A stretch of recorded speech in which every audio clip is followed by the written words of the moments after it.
Hello there, it's 2013, happy 2013, all the best for you and your family and all the best for your endeavours as well.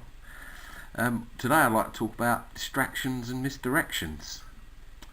We all face similar problems, no matter where we live, where we exist on this beautiful planet. We need love, we need food, water, shelter, leisure, peace and the ability to apply ourselves in the pursuit of happiness. Unfortunately, what we do is ridicule dissent.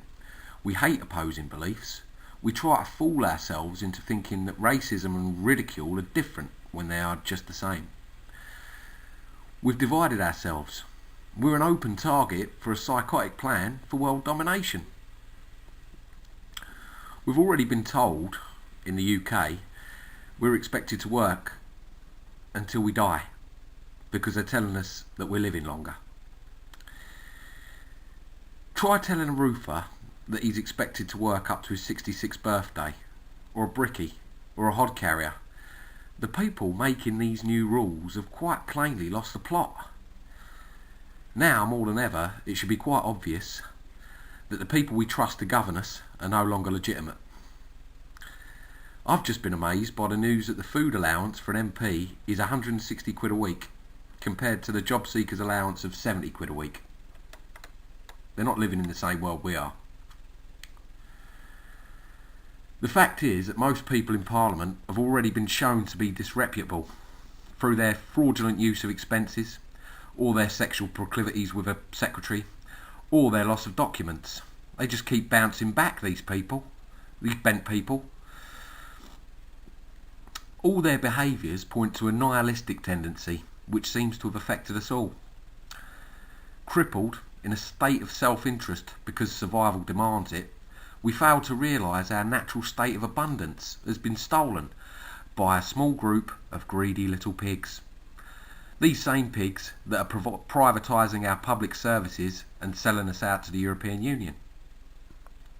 The accounts of the European Union and the expenses of the Euro MPs have never been audited. The Euro experiment has left millions destitute and starving, and yet continues relentlessly towards more centralisation of power using finance that seems to be directing us towards an econo-fascist dictatorship.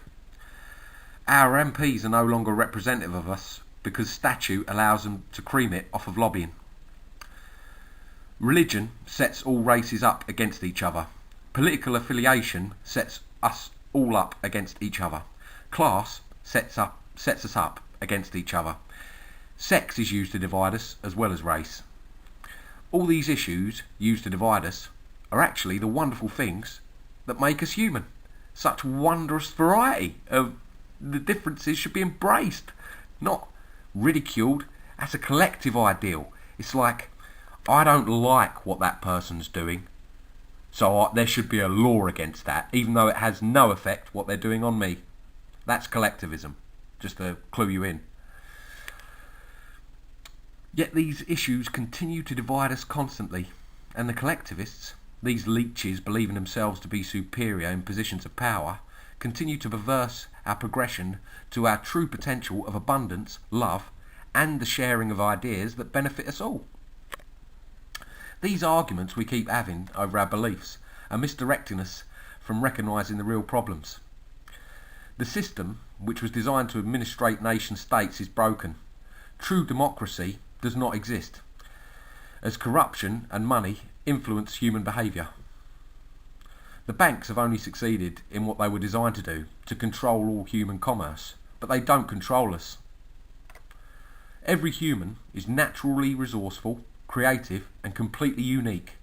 We can no longer adhere to a system based not on individual needs but collective ideals.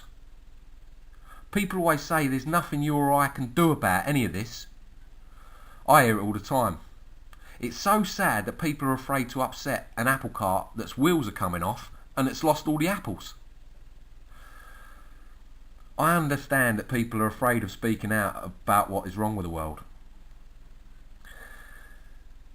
They're afraid to keep their jobs. They have to feed their families and keep a roof over their heads. What everyone seems to be missing is that they are responsible for their own enslavement by self-censoring dissent. I want to tell you that you're all infinite creators in physical form. You are the captain of your ship, and you are the master of your own destiny. The power is in your hands. Your voice is important because your perspective is unique, as are you. You are beautiful because you are the only you that has or ever will exist.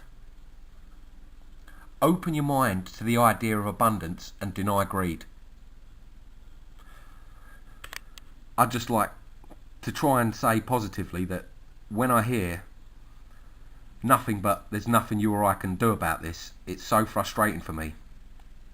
I think if we all took the effort to speak out against what's wrong in the world, then made it quite plain that we weren't going to stand for it. If we all made YouTube videos like this, trying to bring people together rather than divide people, I think we'd be getting more results than we are at the minute with this constant extension of the Euro super state and the control and the mass media and all the rest of it. I think we'd be able to get our points across a lot easier if we were inclusive rather than divisive. Anyway, all the best, be good, don't be a stranger. Look forward to reading your comments. See ya.